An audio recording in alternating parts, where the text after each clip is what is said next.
નમસ્કાર નમસ્કાર નમસ્કાર નમસ્કાર વહાલા વિદ્યાર્થી મિત્રો, ટોપર બેચમાં આપનું હાર્દિક હાર્દિક હાર્દિક સ્વાગત છે. All good and all set about this instrument.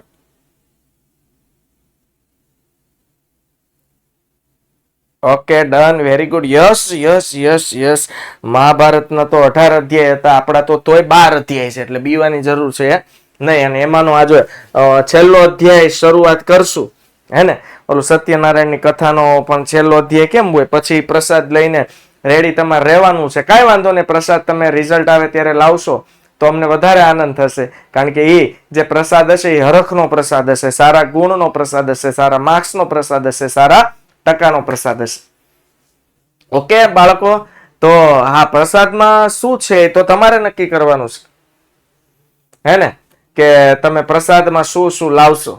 અને ખાસ તો સુરતના તો છે જ, હાલો બહારના રાજ્ય બહારના સિટીના પણ જો અહીંયા આવશે સ્ટુડિયો પર અમને મળવા, તો એ અમારા માટે સૌથી મોટો પ્રસાદ ગણાશે, હે ને? તો કેમ બાળકો, વાટ જોઈશું અમે, અને આશા પણ એવી રાખશું કે તમે ખૂબ મહેનત કરી રહ્યા છો અને તમારી મહેનત રંગ લાવશે, અચૂક રંગ લાવશે. એક વિશ્વાસ અને મહેનત પર વિશ્વાસ, એના કારણે તમે ખૂબ સારો એવો સ્કોર કરી શકશો. તો બાળકો, સરસ મજાનું લાસ્ટ ચેપ્ટર છે, ચેપ્ટરનું નામ કેવું આવ્યું છે? ધંધાકીય પર્યાવરણ, એન્વાયરમેન્ટ. આપણે કહીએ એન્વાયરમેન્ટ એટલે પર્યાવરણ, તો કયું પર્યાવરણ બાળકો? ધંધાકીય પર્યાવરણ. કયું? ધંધાકીય પર્યાવરણ. એક મિનિટ, આપણે ઝૂમ કરી દઈએ. ના, ઓ માય ગોડ.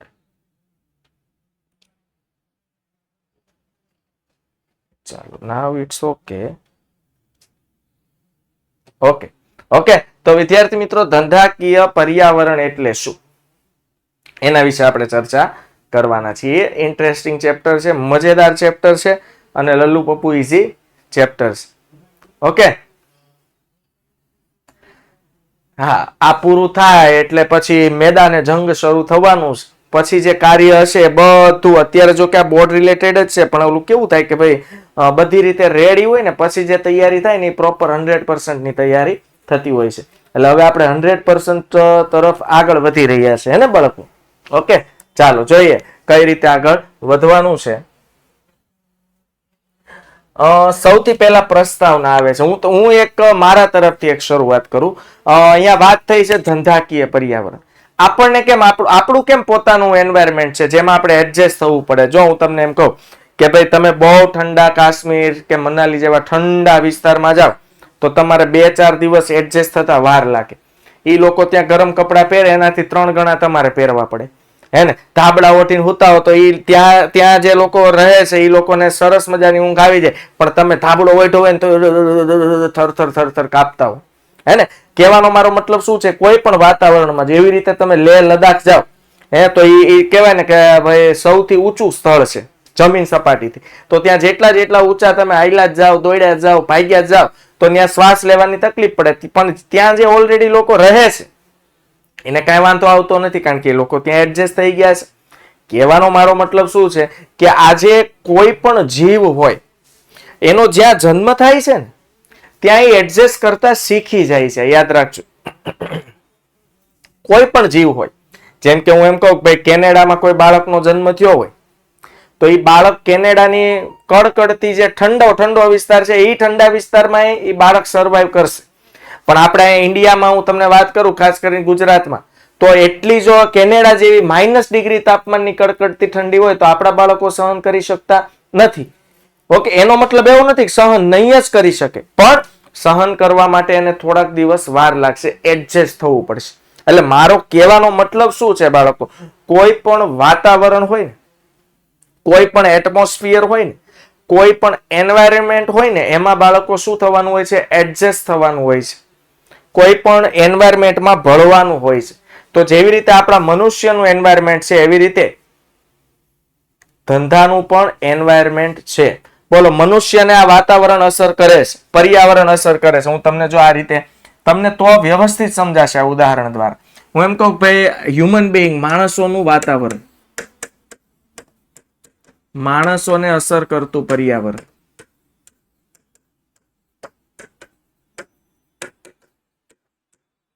જો આપણને બાળકો શું અસર કરે તો ભાઈ અત્યારે ટાઢ એટલે શિયાળો છે. ટાઢ એટલે શું થઈ ગયું બાળકો? શિયાળો. પછી આપણે જોઈએ તો તડકો એટલે થઈ ગયું ઉનાળો. પછી આપણે જોઈએ તો વરસાદ એટલે ચોમાસું. જોઈ લો, આ 3 ભારતમાં જુદી જુદી ઋતુ છે અને ત્રણેયનું વાતાવરણ અલગ છે, છતાં આપણે એમાં ઢળી જઈએ છીએ અને એડજસ્ટ થઈ જઈએ છીએ. જો ટાઢ આવે, શિયાળો આવે એટલે આપણે ગરમ વસ્ત્રો પહેરવાનું શરૂ કરી દઈએ છીએ. ઉનાળો આવે એટલે આપણે સુતરાઉ કપડા, આછા વ્હાઈટ કલરના સુતરાઉ કપડા પહેરવાનું શરૂ કરી દઈએ છીએ. ચોમાસું આવે તો આપણે રેનકોટ, છત્રી જેવી વસ્તુઓનો યુઝ કરવાનું શરૂ કરી દઈએ છીએ. ઇન શોર્ટ, કોઈ પણ વાતાવરણ ચેન્જ થાય એનાથી આપણે ભાગતા નથી, એ વાતાવરણમાં એડજસ્ટ થવાનું આપણે કોશિશ કરીએ છીએ. યસ ઓર નો? હું શું સમજાવું છું સમજો. હમણાં તમને આ લોજિક પરથી આખું આ એક જ લોજિક પરથી આખું ચેપ્ટર સમજાય જાય એવું છે. બહુ ઈઝી ચેપ્ટર છે. તો જેમ માણસને બાળકો ટાઢ, તડકો, વરસાદ, વાતાવરણ, પછી મેં કીધું એમ પ્રદૂષિત વાતાવરણ, હવામાં રહેલા ધૂળ, રજકણ, આ બધું લખી શકાય. હવામાં રહેલી ધૂળ, રજકણ, વાયરસ, બેક્ટેરિયા, બરોબર, આ બધી બાબતો મનુષ્યને અસર કરે છે. ક્યારેક પોઝિટિવ, ક્યારેક નેગેટિવ. બેક્ટેરિયાની વાત કરીએ તો ભાઈ દહીંમાં જે બેક્ટેરિયા હોય એ આપણા શરીરમાં હકારાત્મક અસરો કરે છે.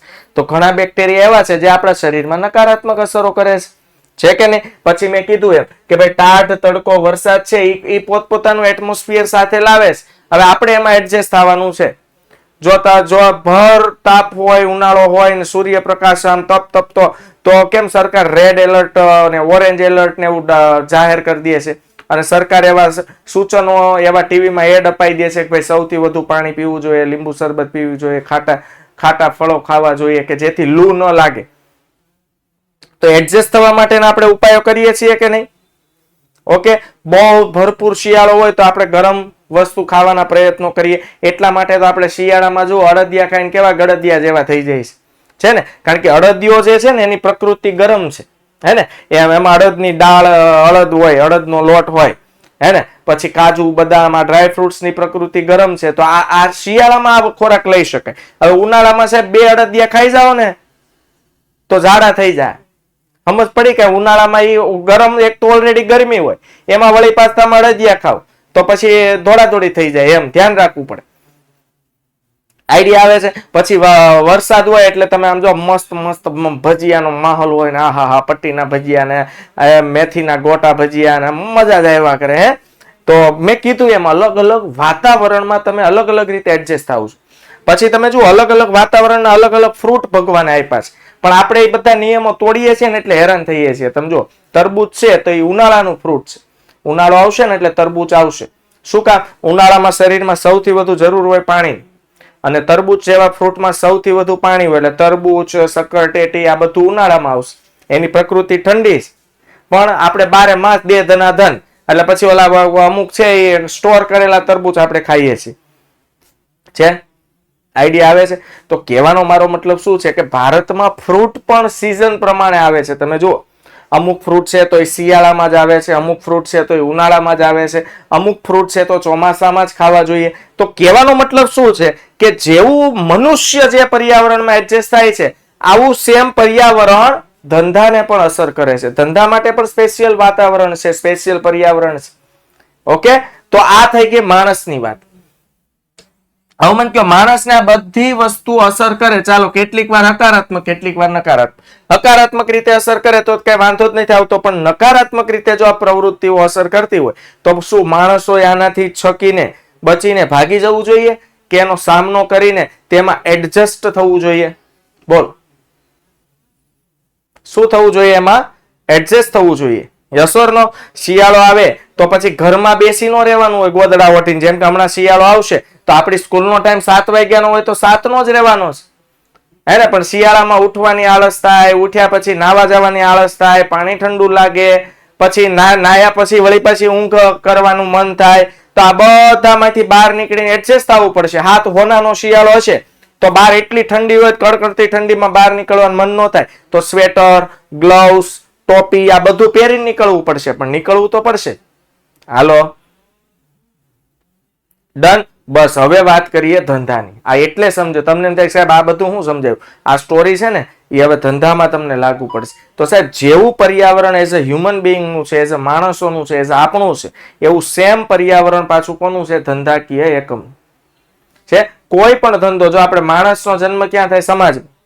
તો ધંધાનો જન્મ પણ ક્યાં થાય? સમાજમાં. પણ ફરક એટલો છે કે માણસને અસર કરતા પર્યાવરણના તત્વો અલગ છે અને ધંધાને અસર કરતા પર્યાવરણના તત્વો અલગ છે. પણ એક તો વાતમાં બેયમાં સમાનતા છે કે બંનેને પર્યાવરણ અસર કરે છે. આ બંનેનું પર્યાવરણના ઘટકો અલગ છે, પણ બંનેને હકારાત્મક કે નકારાત્મક રીતે અસર કરે છે. તો માણસને અસર કરતા પર્યાવરણના તત્વો સામે માણસોએ એડજસ્ટ થવાનું છે અને ધંધાને અસર કરતા તત્વો સામે ધંધાએ એડજસ્ટ થવાનું છે. જુઓ હવે, કોઈ પણ ધંધો એ સમાજના વિવિધ પરિવર્તનશીલ પરિબળો જેવા કે પરિવર્તનશીલ પરિબળો, એવા પરિબળો કે જે ચેન્જ થઈ શકે છે, કે આર્થિક, સામાજિક, સાંસ્કૃતિક, ટેકનોલોજીકલ, રાજકીય, અચ્છા ધારાકીય. ધારાકીય એટલે કાયદાકીય. કાયદા કોણ ઘડે ભારતમાં? સરકાર. કાયદાકીય સાથે કે સમૂહો જેવા કે ગ્રાહકો, હરીફો, આપણા ધંધાના જે હરીફો હોય તે, માલ પૂરો પાડનારા વેપારીઓ, માલ પૂરો પાડનારાઓ વેપારીઓ, કર્મચારીઓ વગેરે સાથે કોઈને કોઈ રીતે સંકળાયેલા હોય છે. જોઈ લો. તો બાળકો, ધંધાના પર્યાવરણને કોણ કોણ અસર કરે છે? તો જો ધંધાના પર્યાવરણને આર્થિક પરિબળો અસર કરે. અર્થ એટલે નાણું, નાણાકીય પરિબળ. આર્થિક શબ્દ આવે એટલે તમારા દેશી ભાષામાં શબ્દ સીધો પકડી લેવાનો, કયા? નાણાકીય પરિબળ છે. પછી સામાજિક પરિબળો અસર કરે, સમાજના રીત રિવાજો, ગ્રાહકોની રુચિ અભિરુચિ. સાંસ્કૃતિક પરિબળો અસર કરે. ટેકનોલોજીકલ પરિબળો, નવી નવી ટેકનોલોજી આવે, નવી નવી ટેકનોલોજી બદલાતી રહે. રાજકીય, હે, રાજકીય નીતિ નિયમો બદલાય, કોઈ કાયદા બદલાય. આ બધાની સાથે સાથે ધંધાને અસર કોણ કરે? ગ્રાહકો, ધંધાના પોતાના હરીફો, કોમ્પિટિટર, માલ પૂરો પાડનાર વેપારીઓ, ધંધાના કામ કરતા કર્મચારીઓ વગેરે સાથે ધંધો જોડાયેલો છે. હવે બોલો, આમાં કોઈને કોઈ આડું અવળું હાલતું હોય તો ધંધા એનાથી ભાગી જવું જોઈએ કે એમાં એડજસ્ટ થવું જોઈએ? છે કે નહીં? તો એટલા માટે પહેલા મેં તમને આ સમજાવ્યું કે માણસને આ બધું અસર કરે છે, તો માણસ એમાં એડજસ્ટ થાય છે, તો ધંધાને આટલી બધી બાબતો અસર કરે છે. બસ આખા ચેપ્ટરમાં આ જ શીખવાનું છે, આ 3 લીટી.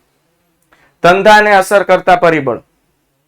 હવે ખબર પડી ગઈ? તો ધંધાને અસર કરતા પરિબળોમાં શું આવ્યું? આર્થિક પરિબળ, રાજકીય પરિબળ, સામાજિક પરિબળ, ટેકનોલોજીકલ પરિબળ, કાયદાકીય પરિબળ. એની સાથે સાથે ગ્રાહકોનો સમૂહ છે, કર્મચારીઓનો સમૂહ છે, હરીફોનો સમૂહ છે, માલ પૂરો પાડનારાઓનો સમૂહ છે. આ વગેરે કોઈને કોઈ બાબતે ધંધાકીય એકમને અસર કરે છે. તો આ બધામાં ધંધાકીય એકમે એડજસ્ટ થવાનું છે અને પોતાનો વિકાસ કઈ રીતે થાય એ બાબતે ધંધાએ વિચારવાનું છે. આઈડિયા આવી ગયો? ક્લિયર?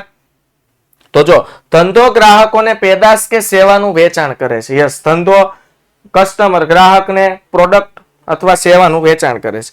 કર્મચારીઓને રોજગારી પૂરી પાડે છે.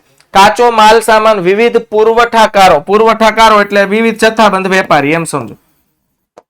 જથ્થાબંધ વેપારી અથવા કાચો માલ પૂરો પાડનાર બીજા કોણ હોય? ખેડૂતો. આ બધા કાચો માલ પૂરો પાડનારો પાસેથી ખરીદે છે. હરીફોની સાથે પોતાની પેદાશ કે સેવાની સતત હરીફાઈ કરે છે. જોઈ લે, આટલી બધી વસ્તુ ધંધામાં નડે છે, છતાં ધંધાએ ટકી રહેવાનું છે. બસ આ ચેપ્ટરમાં આ શીખવાનું છે. આ છે ધંધાનું એટમોસ્ફિયર, વાતાવરણ, પર્યાવરણ. ક્લિયર થયું? તો જો કેટલી વસ્તુ થાય, ધંધો છે એ ગ્રાહકોને વસ્તુ વેચે છે. વસ્તુ વેચવા માટે વસ્તુ તૈયાર કરવી પડે. વસ્તુ તૈયાર કરવા માટે કર્મચારીઓ રાખવા પડે. કર્મચારીઓને સમયસર પગાર આપવો પડે અને સાચવવા પડે. ઓકે. અચ્છા, વસ્તુનું ઉત્પાદન કરવા માટે કાચો માલ લાવવો પડે. કાચો માલ ક્યાંથી લાવવો પડે? કાચો માલ પૂરો પાડનાર પુરવઠાકાર પાસેથી. જેમ કે હું ખાંડનું ઉત્પાદન કરવું હોય તો મારે શેરડી લાવવી પડે. ક્યાંથી લાવવી પડે? ખેડૂત પાસેથી. આઈડિયા આવે છે?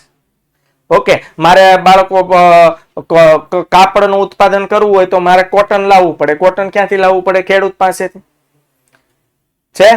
તો પુરવઠાકાર પાસેથી વસ્તુ ખરીદે છે અને ઈ પછી માલ જ્યારે વેચવામાં આવે છે ત્યારે સતત આપણે જે વસ્તુનું ઉત્પાદન કરીએ છીએ સેમ વસ્તુનું ઉત્પાદન અન્ય ઘણા ઉત્પાદકો કરે છે. તો આ બધાની સાથે વળી પાછું હરીફાઈમાં પણ ઉતરવાનું છે અને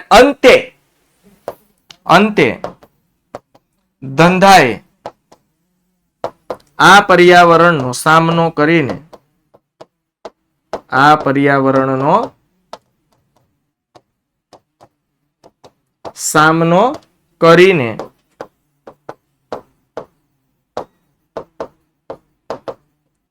ટકી રહેવાનું છે.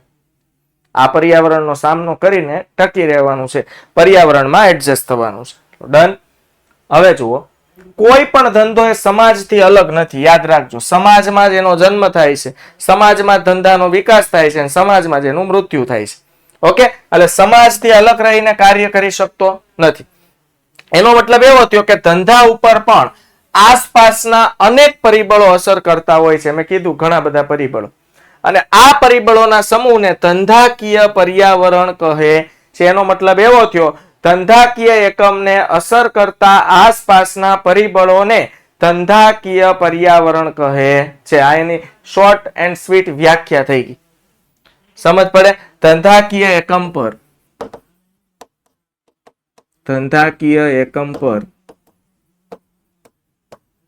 અસર કરતા આસપાસના પરિબળોને ધંધાકીય પર્યાવરણ કહે છે.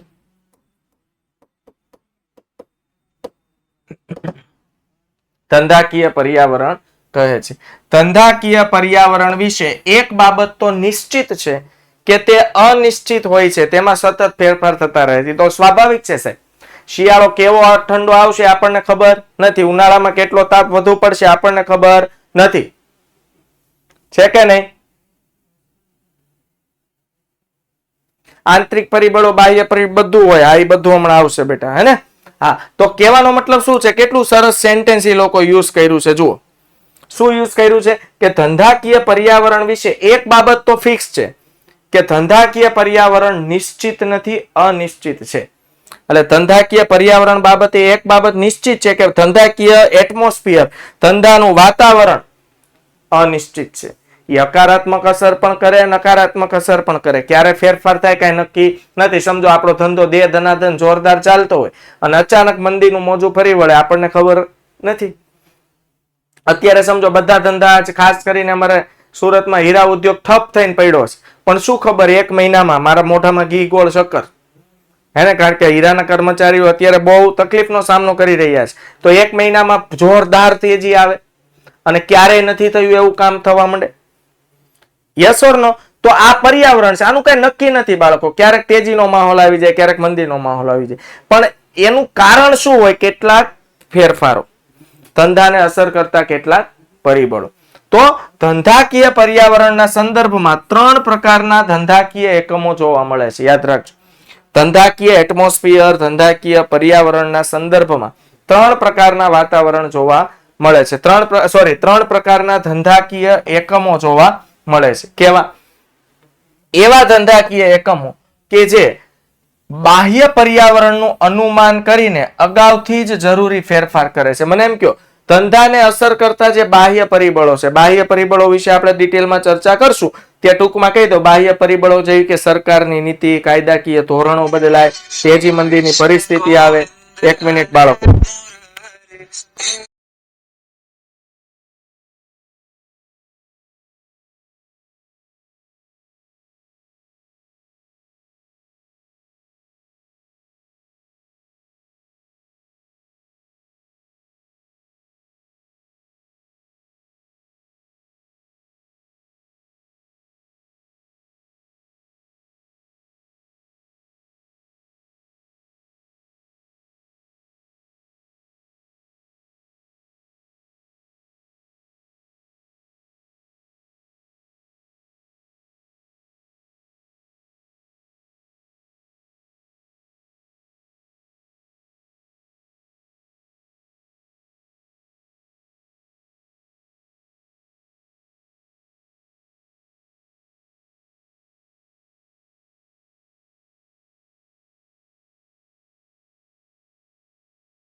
Okay, done. તો જો મેં કીધું એમ કે ભાઈ પર્યાવરણના સંદર્ભમાં 3 પ્રકારના ધંધાકીય એકમો જોવા મળે છે. એવા ધંધાકીય એકમો કે જે બાહ્ય પર્યાવરણનું અનુમાન કરીને, અનુમાન કરવું એટલે અંદાજ લગાવવું, એવા ધંધાકીય એકમો જે બાહ્ય પર્યાવરણનું અનુમાન, બાહ્ય પર્યાવરણ એટલે તેજી મંદી, સરકારના ધારાધોરણો, નીતિ બદલાય છે ને, આ બાહ્ય પર્યાવરણો છે, એનો અંદાજ લગાવે અને પોતાના ધંધામાં જરૂરી ફેરફારો કરે. બીજું, એવા ધંધાકીય એકમો છે કે જે બાહ્ય પર્યાવરણના આધારે પોતાના ધંધામાં જરૂરી ફેરફાર કરે છે. જે એવા ધંધાકીય એકમો કે પેલા તો અનુમાન કરે છે, પછી બાહ્ય પર્યાવરણના આધારે પોતાના ધંધામાં જરૂરી ફેરફાર કરે છે, અને એવા ધંધાકીય એકમો કે જે બાહ્ય પર્યાવરણમાં થતા ફેરફારોને ઝડપથી સ્વીકારી શકતા નથી. અને આ સ્વીકારવું એટલે એડજસ્ટ થવું. અને જો એડજસ્ટ નથી થઈ શકતા તો આવા ધંધાકીય એકમો લાંબો સમય ટકી શકતા નથી. છે તો 3 વસ્તુ તમારે ટૂંકમાં અહીંયા યાદ રાખવાની. સૌથી પહેલા બાહ્ય પર્યાવરણ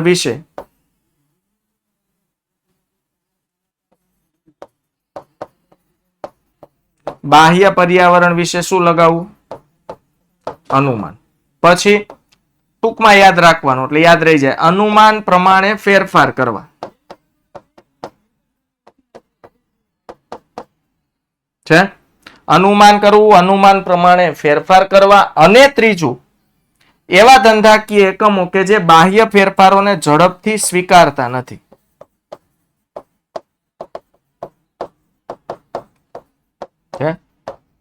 ઝડપથી સ્વીકારતા નથી. ઓકે, તો જે નથી પર્યાવરણમાં એડજસ્ટ થઈ શકતા, એ તો ભાઈ મનુષ્યમાં લાગુ પડે છે. કે તમે પછી જાઓ એ માઉન્ટ એવરેસ્ટની ટોચ પર, પણ માઉન્ટ એવરેસ્ટના વાતાવરણને તમે એડજસ્ટ નથી કરી શકતા, બસ ત્યાં બરફમાં હમાઈ જવાનું. પછી સિમ્પલ લોજિક છે. તો ધંધામાં એવું છે કે ધંધાના બાહ્ય પર્યાવરણ આવશે, બરોબર. પેલા તો એનો અંદાજ લગાવો. જો કેવું હોય, આપણે શિયાળો આવે ને એટલે અગાઉથી જ ગરમ કપડાને બધું રેડી કરી રાખી, તો અંદાજ લગાવ્યો હાલો હવે ચોમાસા પછી શિયાળો આવવાનો છે, તો આપણે ગરમ કપડાને એવું રેડી રાખીએ, ઠંડી મહેસૂસ થવા માંડે એટલે પહેરી લેવાનું, છે કે નહીં? તો એના પ્રમાણે જરૂરી ફેરફાર આપણે કરવા પડે. હા, એ ફેરફાર નથી કરતા, ઠૂઠવાતા હવારના પોરમાં પછી ગાડી લઈને જાઓ ને ક્યાંક ભટકાડીને આવો અને પછી ન્યા તમે હમાઈ જાવ, તો એનો કોઈ મતલબ છે નહીં. આઈડિયા આવી ગયો? તો કહેવાનો મતલબ શું છે કે ભાઈ બાહ્ય પર્યાવરણનું પહેલા અનુમાન લગાવવાનું છે. તમે જે અનુમાન લગાવ્યું છે એ પ્રમાણે સમય આવે એટલે જરૂરી ફેરફાર કરવાના છે. અને ઘણા એવા ધંધાકીય એકમો પણ છે કે આ ફેરફારોને ઝડપથી સ્વીકારતા નથી, તો એ પછી ત્યાં હમાઈ જાય છે. ક્લિયર થયું? ઓકે, ચાલો હવે જોઈએ અર્થ. તો અર્થ ઓલરેડી પ્રસ્તાવનામાં આવી જ ગયો છે, છતાં ધંધાને અસર કરતા, હાલો મેં કહી દીધું, માણસને સાહેબ શિયાળો, ઉનાળો, ચોમાસું, તડકો, ટાઢ, ધૂળ, રજકણ, બેક્ટેરિયા, વાયરસ અસર કરે છે, એમ ધંધાને પણ કંઈક તો અસર કરે છે.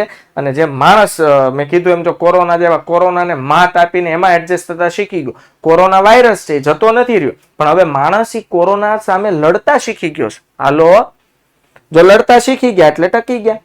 ન શીખ્યા હોત તો દે ધના ધન ટપકવત માંડ્યા હતા, તો આપણો વારો નહોતો આવ્યો તો આવત, પણ બચી ગયા ભગવાનની કૃપાથી. આઈડિયા આવી ગયું હે ને? તો એવી રીતે ધંધામાં બાળકો એટમોસ્ફિયર અસર કરે છે. ઓકે, તો જો આર્થિક પરિબળ એટલે નાણાકીય પરિબળ, બધા આખા ચેપ્ટરમાં આ આર્થિક, સામાજિક, સાંસ્કૃતિક, ટેકનોલોજીકલ, રાજકીય, કાયદાકીય એટલે ધારાકીય પરિબળો, આ બધું રિપીટ એન્ડ રિપીટ થશે, કારણ કે આ બધું ધંધાકીય પર્યાવરણને અસર કરતા પરિબળો છે. એ ઉપરાંત કેટલાક સમૂહો, શબ્દ આવે સમૂહો, તો ગ્રાહક હોય ને એનું આખું જૂથ હોય, ગ્રાહકનો સમૂહ, કર્મચારીનો સમૂહ, હરીફોનો સમૂહ, કારણ કે એક બે હરીફ ન હોય, એક હરીફ હોય ને તો હજી ટેન્શન ઓછું હોય, 7-8 ગુડાણા હોય તો આપણે પછી એમાં ટકી કેમ રહેવું? માલ પૂરો પાડનારે અનેક હોય. આ વગેરેનો સમાવેશ ધંધાકીય પર્યાવરણમાં થાય છે. 1 માર્ક્સનો પ્રશ્ન પૂછાય કે ભાઈ ધંધાકીય પર્યાવરણમાં કોનો સમાવેશ થાય છે? પ્રશ્ન શું પૂછાય કે ભાઈ ધંધાકીય પર્યાવરણમાં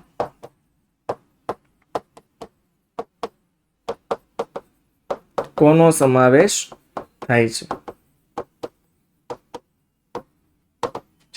તો કે ભાઈ ધંધાકીય પર્યાવરણમાં આર્થિક, સામાજિક, સાંસ્કૃતિક, ટેકનોલોજીકલ, રાજકીય, ધારાકીય જેવા વગેરે પરિબળોનો સમાવેશ થાય છે. સાથે સાથે કેટલાક સમૂહો જેવા કે ગ્રાહકો, કર્મચારીઓ, હરીફો, માલ પૂરો પાડનાર વગેરેનો ધંધાકીય પર્યાવરણમાં સમાવેશ થાય છે.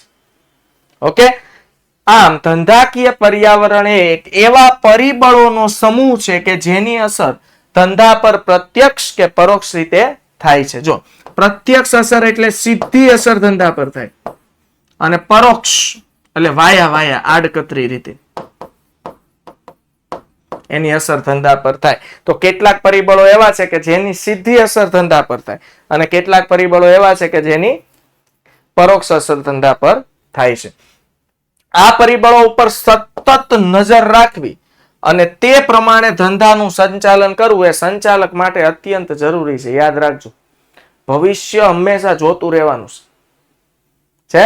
તો સતત નજર રાખવાની છે, સતત એ પ્રમાણે ધંધાકીય એકમનું સંચાલન કરવાનું છે. એ સંચાલક માટે અતિ અગત્યનું છે, કારણ કે તમે જો ભવિષ્યનું અનુમાન લગાવ્યું હશે તો ભવિષ્ય વિશે જે વિચાર્યું છે એ વર્તમાનમાં જ્યારે બને ત્યારે તમે એના માટે પ્રિપેરેશન, તૈયારી કરી લીધી હોય તો વાંધો આવતો નથી. મેં કીધું એમ, કોરોના જ્યારે આવ્યો ત્યારે ખબર નહોતી કે આટલો ભયંકર કોરોના વાયરસ ફેલાશે. એટલે દરેક હોસ્પિટલો પોતાના રેગ્યુલારિટી પ્રમાણે ચાલતા હતા.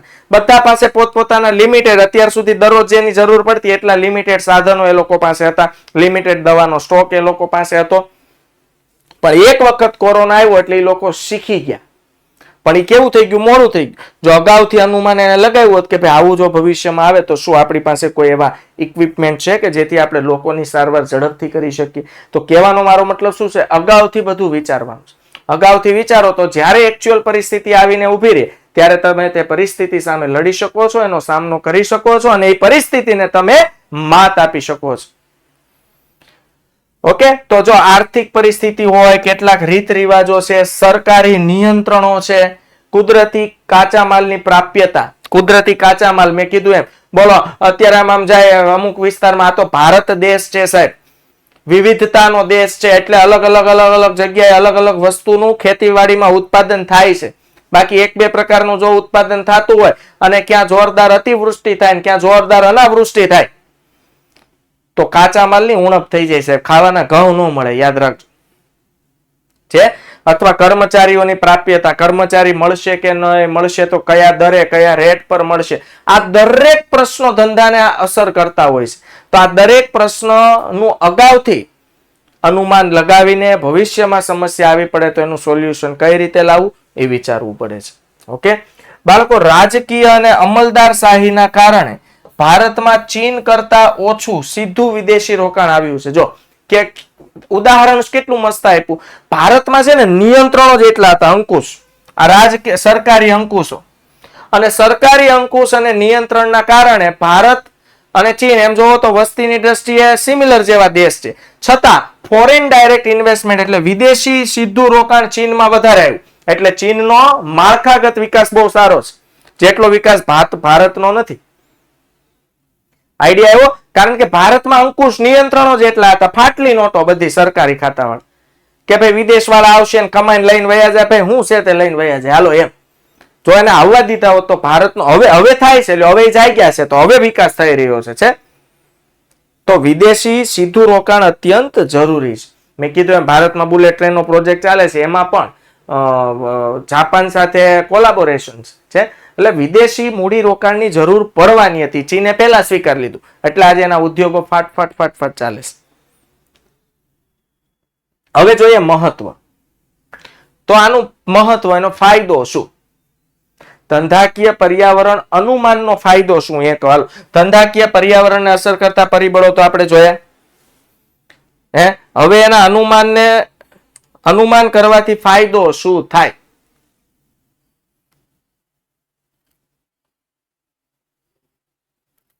છે તો જો ધંધાકીય પર્યાવરણને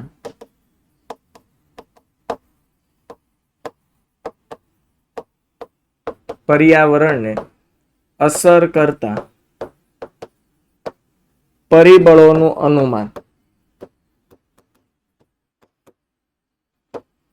અનુમાન જે લગાવવાનું છે, અંદાજ, તેનું મહત્વ એટલે તેનો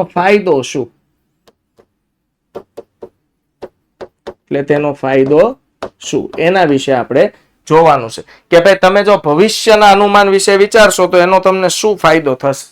તો ફાયદો થાય છે હંમેશા. અત્યારે તમારી બોર્ડની પરીક્ષા નથી આવી પણ આવવાની છે ફાઇનલ છે ને, તો એના વિશે વિચારવા માંડવા.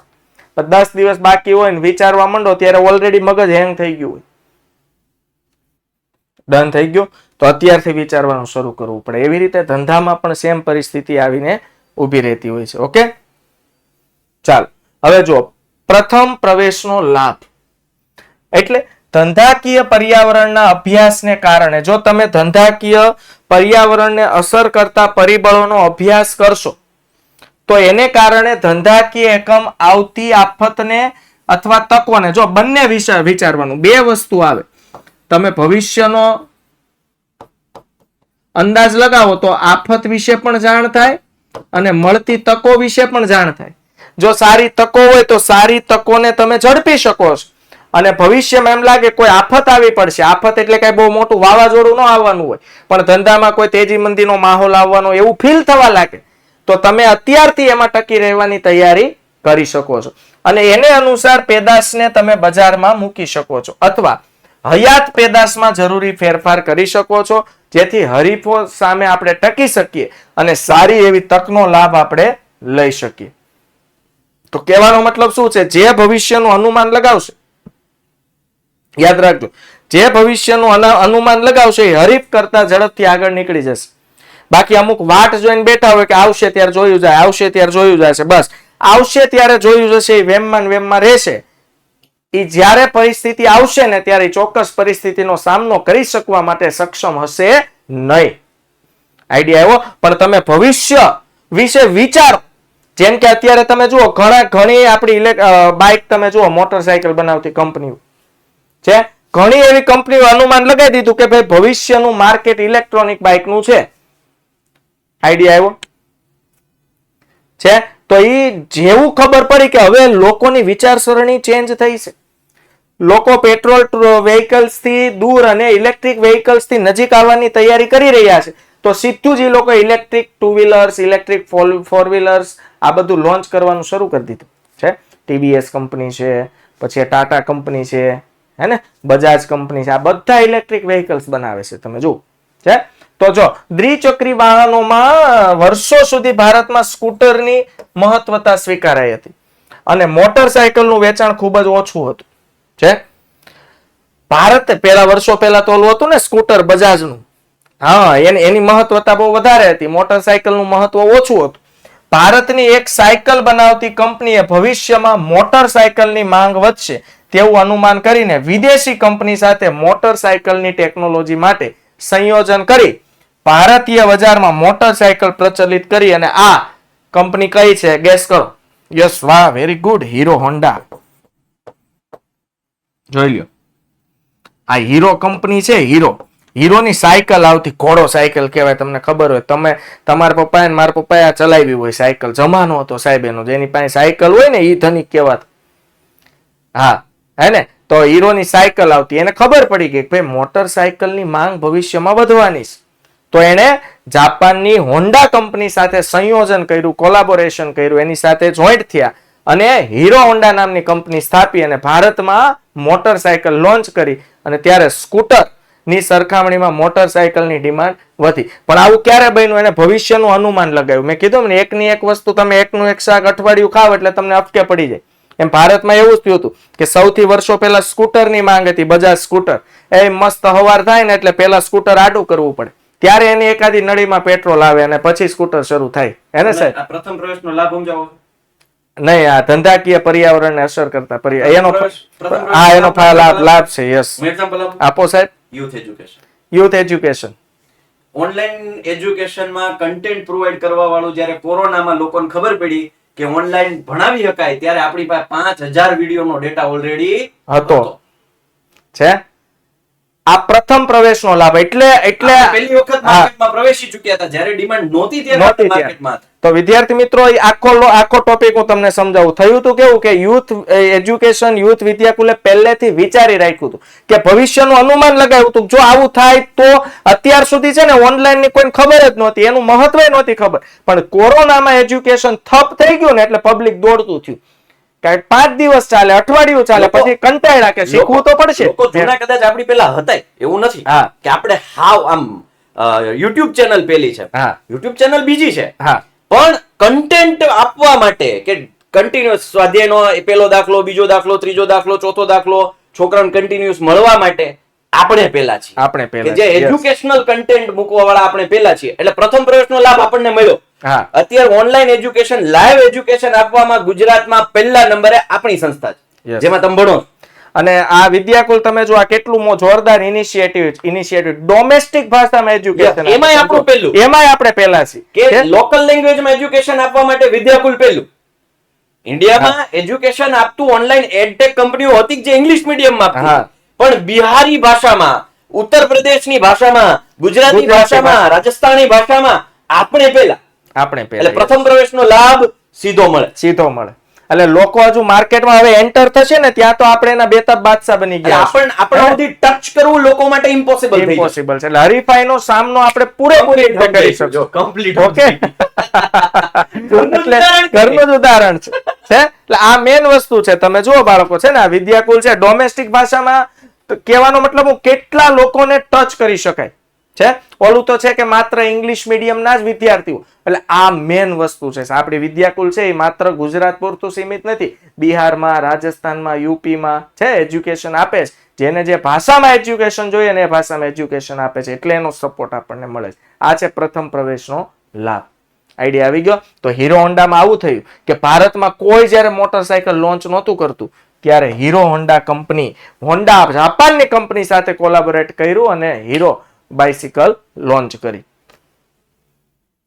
પછી છે સંચાલકોની સંવેદનશીલતા. સંવેદનશીલ માત્ર સંચાલકોએ નહીં પણ માણસે પણ હોવું જોઈએ. યાદ રાખજો, તમે કેટલા સંવેદનશીલ છો. ભવિષ્યમાં કાંઈ કે નવું થવાનું હોય ને ત્યાં તમને આમ ધ્રુજારી ચડી જવી જોઈએ. સાહેબ ધ્રુજારી નથી ચડતી ને એટલે આપણે કાંઈ કરી નથી શકતા.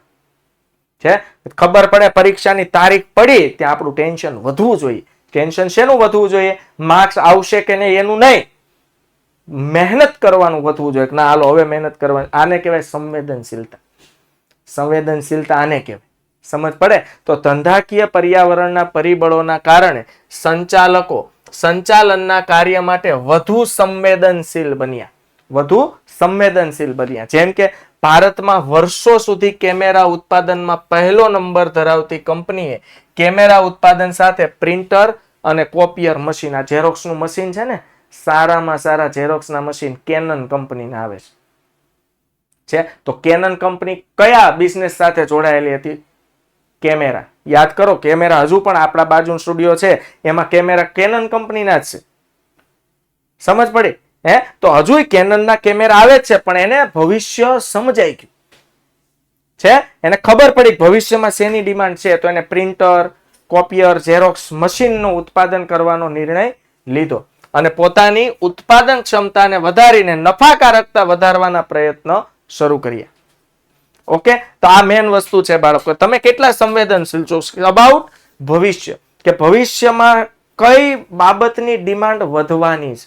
હે, તમે એકનો એક બિઝનેસ પકડી રાખશો એમાં કાંઈ નવીનતા. જો ભાઈ નિયમ તો એવો છે, તમે જે બિઝનેસ કરો છો ને એ બિઝનેસમાં ખુદમાં કંઈક નવીનતા આવવી જોઈએ.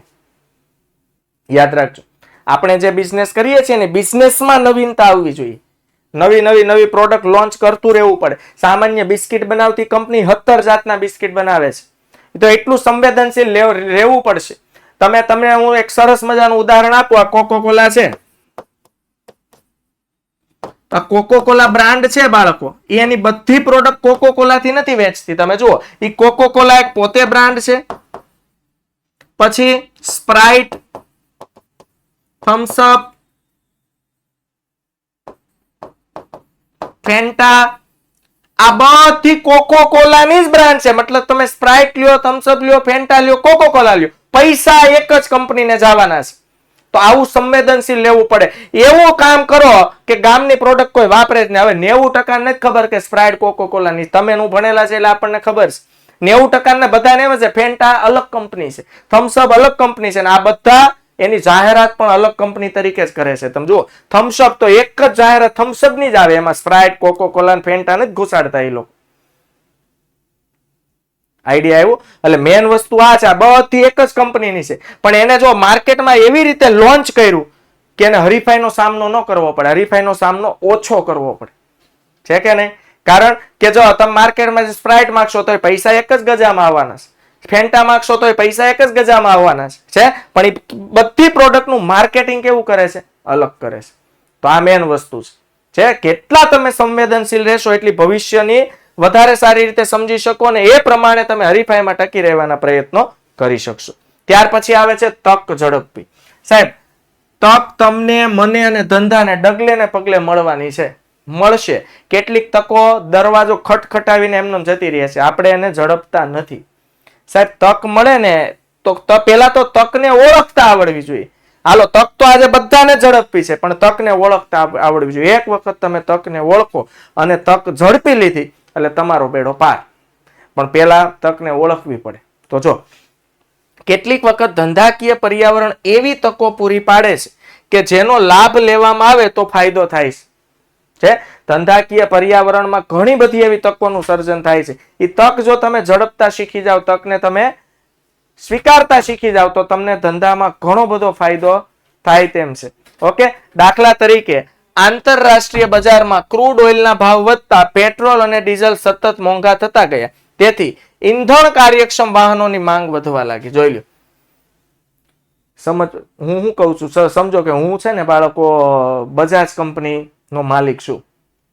ઓકે, મને ખબર પડી કે આંતરરાષ્ટ્રીય બજારમાં ક્રૂડ ઓઇલના ભાવ વધ્યા. ક્રૂડ ઓઇલના ભાવ વધે એટલે બાળકો પેટ્રોલ ડીઝલના ભાવ વધે. તો હવે થાય કેવું કે જે લોકો મોટરસાયકલ કાર ચલાવે છે એને પેટ્રોલ ને ડીઝલ કેવું પડશે? મોંઘું પડશે. એટલે મેં શું કર્યું સાહેબ? તરત જ સીએનજી બાઇક લોન્ચ કરી દીધી. જોઈ લો, જેવી ખબર પડી કે હવે પેટ્રોલ ને ડીઝલ 100 રૂપિયા પહોંચવા આવ્યું છે એટલે મેં શું કર્યું? ઈંધણ કાર્યક્ષમ વાહન. ઈંધણ કાર્યક્ષમ વાહન એટલે એવું વાહન કે જે ઓછા ઈંધણનો ઉપયોગ કરે, અથવા એવી મેં બાઇક લોન્ચ કરી કે જેમાં એવરેજ સારી આવે. તમે જો, બજાજની બાઇક ભલે ખખડ ધજા નંદ જેવી થઈ જાય પણ એની એવરેજ સારી આવે. બીજું, બજાજ વાળાએ હમણાં તાજેતરમાં સીએનજી બાઇક લોન્ચ કરી છે કે નહીં? શું કામ? એને ખબર પડી ગઈ કે હવે ગ્રાહકોને એવું આપવું પડશે કે જે સસ્તું પડે. કારણ કે પેટ્રોલ ડીઝલના ભાવ વધ્યા છે તો સીએનજી પેટ્રોલ ડીઝલ કરતા સસ્તું છે એટલે ગ્રાહક સીએનજી ગાડી લેવાનો પ્રયાસ કરશે, પ્રયત્ન કરશે. ઉપરાંત ઈંધણ કાર્યક્ષમ વાહનો એવી ગાડી બનાવો કે વજનમાં હલકી હોય અને એ ચાલવાથી, ભલે પેટ્રોલ ડીઝલ જ એમાં નાખો પણ એની એવરેજ કેવી હોય? સારી. જેમ કે હોન્ડાની ગાડી લીટરે 50 કિલોમીટર હાલતી હોય તો બજાજની ગાડી લીટરે 70 કિલોમીટર ચાલે. એવી રીતે એને ઈંધણ કાર્યક્ષમ વાહન કહેવાય. તો ઘણા બધા વાહન ઉત્પાદકોએ શું કર્યું? પોતાના વાહનમાં લોખંડનો ઉપયોગ ઘટાડ્યો. કારણ કે વાહન બાળકો જેટલું વજનદાર હોય ને એટલું એને ચલાવવા માટે તાકાતની વધુ જરૂર પડે, અને જેટલી તાકાત વધારે જરૂર પડે એટલું એમાં પેટ્રોલ કેવું નાખવું પડે? વધારે. શરીરમાં જુઓ, જેટલી વધારે તાકાતની એનર્જીની જરૂર પડે એટલું પેટ્રોલ નાખવું પડે છે. તો વાહન ઉત્પાદકોએ શું કર્યું? જ્યાં જ્યાં લોખંડ વધુ પ્રમાણમાં વપરાતું હતું ત્યાં લોખંડનું પ્રમાણ ઘટાડ્યું. ની જગ્યાએ વજનમાં હલકા છતાં મજબૂત એવા ફાઈબર, પ્લાસ્ટિક મટીરિયલનો ઉપયોગ વધાર્યો અને ને કારણે વાહન બનાવતી કંપનીઓને બજારમાં વધુ લાભ મળ્યો. કેટલા બધા લાભ મળ્યા? જો લોખંડનો યુઝ કરે તો એક તો બાઇકની કોસ્ટિંગ વધી જાય એટલે બાઇક મોંઘી વેચવી પડે, એના બદલે પ્લાસ્ટિક, સારા મજબૂત ફાઈબર પ્લાસ્ટિકનો ઉપયોગ થયો એટલે બાઇક સસ્તી પણ પડે છે. બીજું, લોખંડના સમકક્ષમાં પ્લાસ્ટિક વાળી જે બાઇક હવે બને છે એનો વજનમાં કેવી હોય છે? હળવી. વજનમાં હળવી છે માટે એને ચલાવવા માટે તાકાત કેવી જોઈએ છે? ઓછી તાકાત જોઈએ છે એટલે ઈંધણ કેવું ખાય છે? ઓછું. ઓછા ઈંધણમાં તમને વધુ સારો એવરેજ આપે છે. તો આ બધો ફાયદો થયો. આને તક ઝડપી. એટલે માર્કેટમાં કંઈક આવું નવું આવે ને ઓળખીને તમે હડપતા શીખી જશો, સ્વીકારતા શીખી જશો તો તમે માર્કેટમાં ટકી શકશો. પછી છે ભય સ્થાનોની ઓળખ. ભય સ્થાનોની ઓળખ એટલે શું? બાળકો, ધંધાકીય પર્યાવરણ ભવિષ્ય પર આધાર રાખે છે અને ભવિષ્ય કેવું છે? અચોક્કસ. તો સતત બદલાતું ધંધાકીય પર્યાવરણ કેટલાક ભય સ્થાનો ધરાવે છે. કેટલીક પેદાશો કે સેવાઓને ગ્રાહકો સ્વીકારતા નથી. જો ઘણીવાર ઈ બીક હોય, તમે હાથ હોનાની પ્રોડક્ટ બનાવી હોય પણ ગ્રાહકો ન સ્વીકારે તો હેને, આવા ભય સ્થાનોની ઓળખ થવાથી ધંધામાં જરૂરી ફેરફાર શક્ય બને છે. હું તમને એક ભય સ્થાન બતાવું. હમણાં ઓલો અક્ષય કુમારનું સરફીરા મૂવી આવ્યું હતું, એમાં ડેક્કન એરલાઇન્સ ની શરૂઆત કરે છે. યાદ હોય તો, જો કોઈ જોયું હોય તો, ન જોયું હોય તો જોજો. સરસ મજાનું મૂવી છે, સ્ટ્રગલ વાળું મૂવી છે, રિયલ સ્ટોરી બેઝ પર છે. હે, ડેક્કન એરલાઇન શરૂ કર્યું, પણ એરલાઇન ની ખાસિયત શું છે? સૌથી સસ્તી ટિકિટ. તો હવે ઈ ભય થાય કે આવું સસ્તું આપશું તો લોકો વિશ્વાસ નહીં કરે, તો કારણ કે લોકોને તો મગજમાં ફિટ થઈ ગયું છે કે વિમાનમાં ઉડીને જવું એ કઈ થોડું સસ્તું હોય, તો એમ કરીને લોકો એની ટિકિટ નો લે. હાલો, અને એમાં એવું જ બન્યું. તો આવા ભયસ્થાનો સતત આપણને સતાવ્યા કરે છે કે ગ્રાહકો એનો સ્વીકાર નહીં કરે તો ફોર એક્ઝામ્પલ, જો ભારતમાં રેડિયોની પ્રચલિતતા શરૂઆતના વર્ષોમાં ખૂબ સારી હતી, પરંતુ રંગીન ટેલિવિઝન આવ્યું એટલે સાહેબ રેડિયોની બેન્ડ વાગી ગઈ. યાદ રાખજો, નહીતર પેલા છે ને ભારતમાં ઘરે ઘરે રેડિયો હતા. આખી મેચ હોય ને, મેચ, ક્રિકેટની મેચ, એ લોકો આ રેડિયોમાં સાંભળીને એન્જોય કરી લેતા. અને ધનાધન ગામ હોય ને, તો ગામમાં 2-3 ઘરમાં રેડિયો હોય ને, તો આમ જો 10-10, 15-15 લોકો ભેગા થાય, વચ્ચે રેડિયો મૂકે, અને એ તારે પછી મેચનું લાઈવ પ્રસારણ એમાં ચાલુ હોય ને એમ કે ભાઈ હાલો સુનિલ ગાવસ્કરે માર્યો છક્કો. ત્યાં તો એ 10-10 જણા ધનાધન ઉભા થઈને ઠેકડા મંડે મારવા. સમજાય છે? હા કે ના? તો ટેલિવિઝનના આગમન પછી રેડિયોનું મહત્વ ઘટવા લાગ્યું. રેડિયોની સેવામાં સતત પરિવર્તન લાવવામાં આવ્યું. જોઈ, હવે એ લોકોએ રેડિયોને બંધ ન કરી દીધો, એમાં સતત કંઈક ને કંઈક નવું લાવવામાં આવ્યું. અને હાલમાં રેડિયોની ફ્રીક્વન્સી ચેન્જ કરીને રેડિયોની સેવાને નામ આપી દીધું FM. શું નામ આપ્યું? FM. FM એટલે ફ્રીક્વન્સી મોડ્યુલેશન. FM એટલે ફ્રીક્વન્સી મોડ્યુલેશન. બેન્ડ દ્વારા પ્રાપ્ય બની શકે છે. FM રેડિયોની વિવિધ ચેનલોના ઉદ્ઘોષકને આપણે કહીએ ને RJ, જેને કહેવાય રેડિયો જોકી છે. અને રેડિયો જોકી એટલા ટેલેન્ટેડ હોય, કંઈક ને કંઈક નવું ઇનોવેશન પોતાના કામમાં લાવ્યા કરે છે. કોણ? રેડિયો જોકી છે. જેના કારણે આજે તમે જુઓ, કારમાં સામાન્ય તમારી પાસે પેન ડ્રાઈવ હશે ને, તો તમે પેન ડ્રાઈવ નહીં વગાડો ને કારમાં પણ શું ચલાવશો? FM ચલાવશો. શું કામ? કારણ કે FM માં સતત નવું આવ્યા કરે. પછી રેડિયો જોકી હોય, એ કાંઈક નવા એ લોકો એના પ્રોગ્રામ બનાવ્યા કરે ને, આપણને સાંભળવું ગમે ને મજા આવે. જોઈ લો, દેખાતું નથી પણ તોય સાંભળવું ગમે છે, તોય નવીનતા લાવ્યા. અને પોતે જે ઉદ્ઘોષણામાં પણ ભારે ફેરફાર કરીએ, જે પારંપરિક ઉદ્ઘોષણાથી જુદા પડે છે. ગુડ મોર્નિંગ મુંબઈ આવે છે ને, મુન્નાભાઈ MBBS માં છે. તો પેલા જે ઘોષણા, નમસ્કાર, હું દૂરદર્શન રેડિયોમાં આપનું સ્વાગત કરું છું. હવે આમ બોલે ક્યાં આપણા ઘણ મરી જાય. હાલો, છે કે નહીં?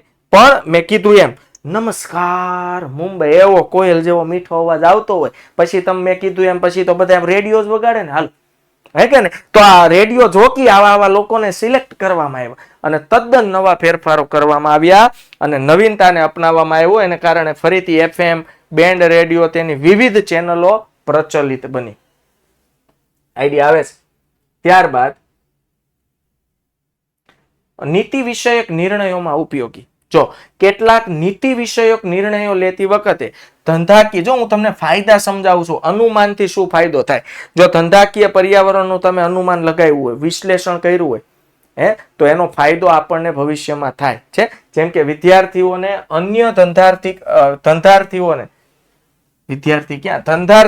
અન્ય ધંધાર્થી કરતા આગળ મૂકે છે. શું?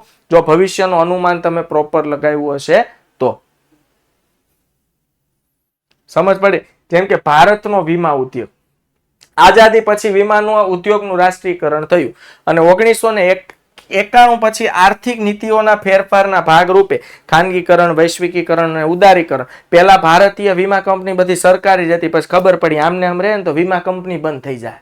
હાલો, તો 1991 ની નીતિના ભાગરૂપે ખાનગી ક્ષેત્રે વીમા કંપનીઓનું અસ્તિત્વ આવ્યું. એટલે હાલમાં તમે જુઓ, બજાજની વીમા કંપની છે, ટાટાની વીમા કંપની છે, એક્સિસ બેંક, ICICI, બધી બેંકો પોતાના વીમા પ્રોવાઈડ કરે છે. અને પછીના વર્ષોમાં ખાનગી વીમા કંપનીઓમાં બહુરાષ્ટ્રીય વીમા કંપનીઓનું સીધું વિદેશી રોકાણ થયું અને વીમા કંપનીઓનો વ્યાપ, એનો ઉદ્યોગ, એનો ધંધો વધ્યો. તો તમે કેવા નીતિ વિષયક નિર્ણય લ્યો છો અને નીતિ વિષયક નિર્ણયો આવશે એનું આપણે અનુમાન લગાવવાનું, આવે તો એનો ફાયદો આપણે ઝડપથી લઈ શકીએ, એ મહત્વનું છે.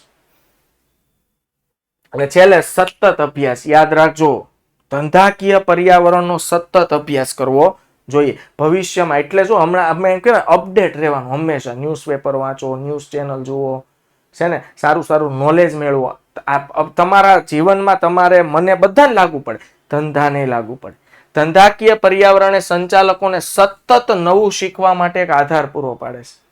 ધંધાકીય પર્યાવરણના સતત અભ્યાસના કારણે ધંધાનું કદ, નફો સતત વધતો રહે છે. કારણ કે બાળકો, તમે ભવિષ્યનો અંદાજ જો ફટાફટ સારી રીતે લગાવશો તો ભવિષ્યમાં ટકી રહેવા માટેના ઉપાયો તમે વર્તમાનમાં શોધી રાખશો. એટલે ભવિષ્યની જો કોઈ પરિસ્થિતિ આવી પડશે ને તો આપણે એમાં ટકી શકશું. એટલે અન્ય ધંધાથી આપણે આગળ વધી શકશું, સારો નફો કમાઈ શકશું, ધંધાનું કદ વધારી શકશું. છે મૂડી બજારની પરિસ્થિતિ, ધંધાની પેદાશની ભાવિ માંગ, કે ભવિષ્ય આપણે જે પ્રોડક્ટ ઉત્પાદન કરીએ છીએ એમાં ભવિષ્યમાં એની માંગ કેવી હશે, જે આ બધું જાણી શકાય છે.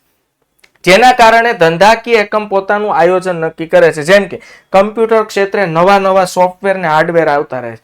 તમે જુઓ, આજે આપણા ફોનમાં એલા 17 જાતના એપ્લિકેશન હોય, દર અઠવાડિયામાં કંઈક ને કંઈક અપડેટ આવે છે. એને ખબર છે કે આપણે હવે જો એક વખત સારું એપ્લિકેશન બનાવે પછી એમાં કંઈ ન કરે ચાલે. આ વોટ્સએપ છે, વર્લ્ડ વાઇડ છે, આખી દુનિયા એનો ઉપયોગ કરે છે, પણ તોય કંઈક ને કંઈક નવા અપડેટ આપ્યા જ કરે છે.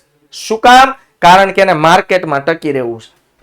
જો માર્કેટમાં ટકી રહેવું હોય તો કંઈક ને કંઈક નવા અપડેટ આપતા રહેવું પડે. એટલે ટેકનોલોજી, સોફ્ટવેર, હાર્ડવેરમાં તમે જુઓ છે, કમ્પ્યુટર તો પેલા બોથા કમ્પ્યુટર આવતા છે, પછી એલઈડી સ્ક્રીન ટાઈપ કમ્પ્યુટર આવી ગયા. હવે તમે જુઓ, સીપીયુ એટલું અમથું જ આવે. પેલા તો એટલું મોટું સીપીયુ આવતું ને એટલું મોટું મોનિટર આવતું છે. કંઈક ને કંઈક હાર્ડવેરમાં ચેન્જીસ કર્યા, સોફ્ટવેરમાં ચેન્જીસ કર્યા, લેપટોપ આવી ગયા, દેશ દુનિયામાં ગમે ત્યાં લઈ જઈને ફરો.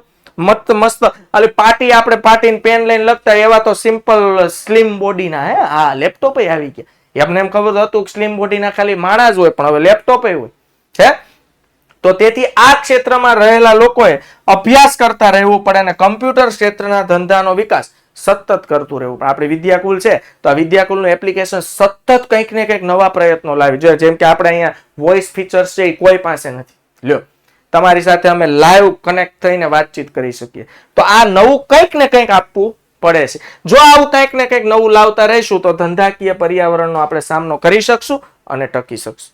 વધારે સમય નથી લેવો. આના પછી સરનો લેક્ચર છે, ફરીથી મળીશું. ત્યાં સુધી આવજો. કોનો લેક્ચર છે આના પછી? ઓકે, આવજો. Bye bye, take care, C you. જય હિન્દ, ભારત માતા કી જય.